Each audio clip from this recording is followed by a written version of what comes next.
Water, sewerage ఇటువంటివన్నీ కూడా.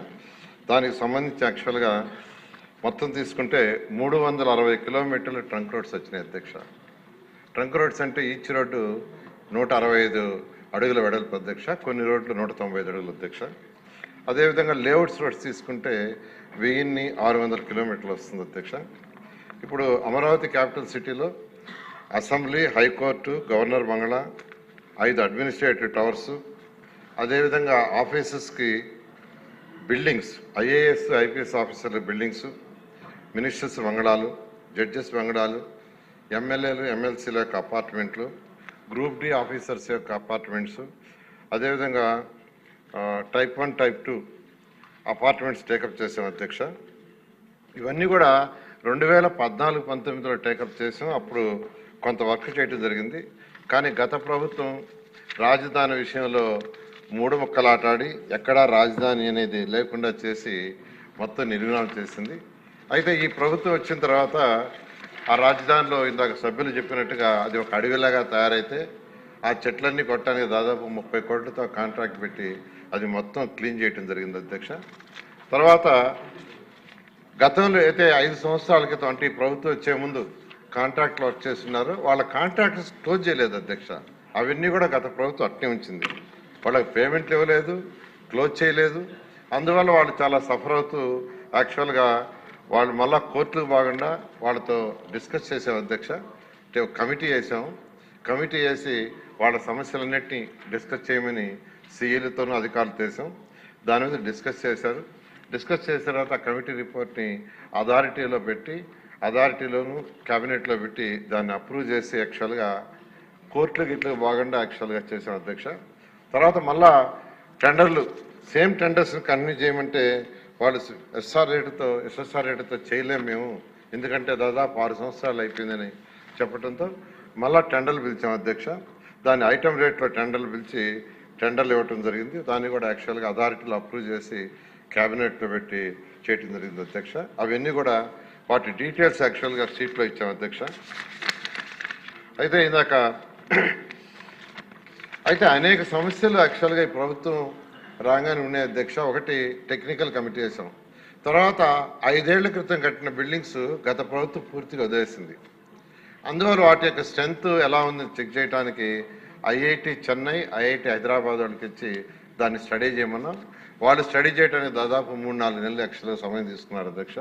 వాళ్ళు స్టడీ చేసి ఎటువంటి ఇబ్బంది లేదని చెప్పారు. అయినా మళ్ళీ సెకండ్ టైం కూడా స్టడీ చేస్తామని మళ్ళీ వాళ్ళు కొంత టైం అడిగారు. సెకండ్ టైం అంటే దానిలో అంతా వాటర్ ఉండిపోయింది అధ్యక్ష. కింద ఈ అసెంబ్లీ, హైకోర్టు ఏదైతే ఆల్రెడీ తవ్వి కొంత ఫౌండేషన్ వేస్తున్నారు, ఆ వాటర్ ఉన్నప్పుడు చెక్ చేశారు. మళ్ళీ వాటర్ తీసేసిన తర్వాత మళ్ళీ ఒకసారి చెక్ చేస్తూ ఉంటే దానికి ఇదంతా కూడా 8 నెలల సమయం పట్టింది అధ్యక్ష. 8 నెలలు అయిన తర్వాత టెండర్లు పెరగటం జరిగింది. కాంట్రాక్ట్కి అలాట్ చేసాం. వర్క్ ఎంతో వేగవంతంగా జరుగుతుంది అధ్యక్ష. అయితే గత 2-3 నెలలు మీకు అందరికీ తెలిసిందే, వర్షాలు రావటం వల్ల వర్క్కి ఇబ్బంది అవుతుంది. అయితే ఈ మంత్ ఎండింగ్కి వర్షాలు పూర్తిగా పోతాయని అనుకుంటున్నా. దాదాపు 10,000 మంది పైగా ఈరోజు యాక్చువల్ వర్క్ చేస్తున్నారు. ఈ యొక్క అధికారులకు ఏదైతే భవనాలు ఉన్నాయో అదేవిధంగా ఎమ్మెల్యేలు, ఎమ్మెల్సీ అది మాత్రం మార్చి 31కి అవి 4,000 అపార్ట్మెంట్స్, 4,000 హౌస్ అధ్యక్ష. 4,000లో 3,500 మార్చి 31కి పూర్తవుతాయి అధ్యక్ష. ఆ విధంగా యాక్చువల్ వర్క్ జరుగుతుంది. మిగతా అన్ని షెడ్యూల్ ప్రకారం యాక్చువల్ జరుగుతుంది అధ్యక్ష. అయితే విష్ణుకుమార్ రాజు గారు చెప్పినట్టుగా ఇది నేషనల్ ఇంటర్నేషనల్ స్టాండర్డ్లో చేయాలనే ఉద్దేశంతో ఆ టెండర్లో నామ్స్ యాక్చువల్గా ఆ విధంగా పెట్టాం అధ్యక్ష. ఆ విధంగా కాంట్రాక్టర్స్ ఇవ్వటం జరిగింది. అయితే సబ్ కాంట్రాక్ట్ అన్నారు. ఆల్రెడీ చాలా మంది వాళ్ళని కాంట్రాక్టర్ని అడిగి సబ్ కాంట్రాక్ట్ చేస్తున్నారు అధ్యక్ష. ఎవరిని వస్తే మేము కూడా చెప్తాం. అది అఫిషియల్గా మనం ఏమి డిక్టేట్ చేయలేము. అది యాక్చువల్గా సబ్ కాంట్రాక్ట్ అనేది వాళ్ళ విల్లింగ్నెస్ని బట్టి అది చేస్తామని తెలియజేస్తున్నాను అధ్యక్ష. తర్వాత టిట్కో హౌసెస్కి యాక్చువల్గా దీంట్లో డిస్కస్ చేశారు అధ్యక్ష. ఇక్కడైతే యాక్చువల్గా <10% వర్క్ జరిగింది 2014-19లో. 90% వర్క్ ఉండింది. కాబట్టి ఆ యొక్క కాంట్రాక్టర్లు 2014-19 యొక్క టెండర్ని కంటిన్యూ చేయలేమని చెప్పడంతో క్యాన్సిల్ చేసాం. టిట్కో హౌస్లు అయితే మెజారిటీ వర్క్ అయింది. అయితే మిగతాయి గత ముఖ్యమంత్రి డిలీట్ చేశాడు అధ్యక్ష హౌసెస్ని. ఏదైతే 5 లక్షల హౌసెస్ టేకప్ చేస్తే దాన్ని 2,61,640 చేశారు. అందులో మెజారిటీ 2014-19లోనే మనం చేసినాం. అందువల్ల కొద్దిగానే ఉంది కాబట్టి కాంట్రాక్టర్లు మేము పూర్తి చేస్తామని చెప్పారు. అందువల్ల యాక్చువల్గా దాన్ని కంటిన్యూ చేయడం జరిగింది. పేమెంట్కి వచ్చేళ్ళకి అక్కడ కొంత ఇబ్బంది ఉన్న వాటి వాస్తవమే. ఎందుకంటే అక్కడ ఫండ్స్ ఫైనాన్షియల్ ఇబ్బంది ఉంది. దానికి కూడా అట్కో ద్వారా యాక్చువల్గా వర్కౌట్ చేస్తున్నాం అధ్యక్ష. త్వరలో వస్తుందని ఆశిస్తున్నాం. అయితే ఈ ప్రభుత్వం వచ్చిన తర్వాత గత 3 నెలల్లో 350 కోట్లు ఇప్పుడు ఎవరైతే వర్క్ చేస్తున్నారో టిట్కోడకు కూడా ఇవ్వడం జరిగింది. అయితే అమరావతిలో అయితే ఏంటంటే ఇక్కడ మనకు వరల్డ్ బ్యాంకు ఏడీసీ ఒక 1,500 కోట్లు ఇచ్చారు. అట్కో వచ్చి 1,100 కోట్లు ఇచ్చింది. అందువల్ల అటు కేంద్ర ప్రభుత్వం యొక్క సపోర్ట్ ఇవన్నీ జరిగినాయి.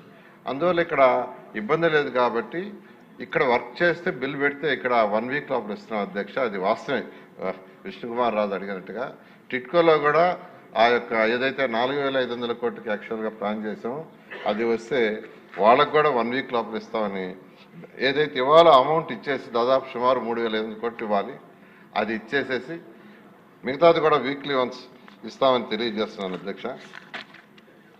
అదేవిధంగా కామినేని శ్రీనివాస్ గారు కూడా యాక్చువల్గా వాస్తవాలు చెప్పడం జరిగింది. ఆ రోజు ప్రధానమంత్రి గారి యొక్క చేతుల మీద యాక్చువల్గా అప్పుడు శంకుస్థాపన జరిగింది.